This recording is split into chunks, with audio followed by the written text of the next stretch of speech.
Македонската православна црква чека благослов од Цариградската патријаршија за автокефален статус под називот Охридска архиепископија. Овој потек на Македонскиот синод позитивно беше оценет од Вселенскиот патријарх Вартоломеј, но конечно решение се уште нема, се додека не се произнесат и останатите православни цркви.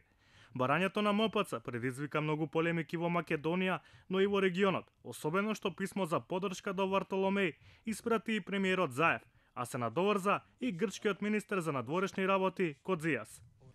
Дали ќе се признае автокефалност или било што друго на една црква е прашање на Вселенската патријаршија, не е тема на Светиот синод на црквата на Грција. Како граѓани ги засега, но како институција не е нивен предмет. Што ме почнато решавање на прашањето, добро е да не се мешаат и нека остава да се реши, а уште подобро би било да го поддржат решението.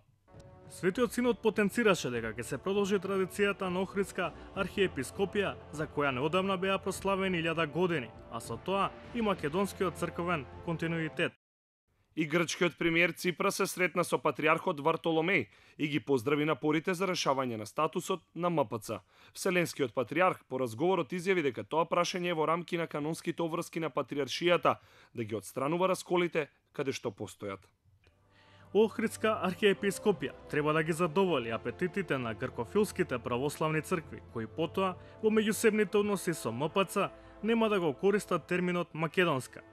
Од друга страна пак се појави загриженост што тоа ќе значи за македонските верници и дали е откажување од идентитетот.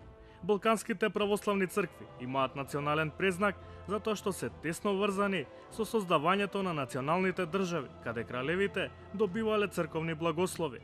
Тргањето на називот Македонска православна црква во тој контекст не е пресудно за Македонија, која не е создадена како монархиска држава. Уште еден аргумент е дека официјалните имиња на православните цркви во записите не се само со националниот презнак, туку и со еклесиолошкиот назив, кој во случајот на МПЦ е токму Охридска архиепископија.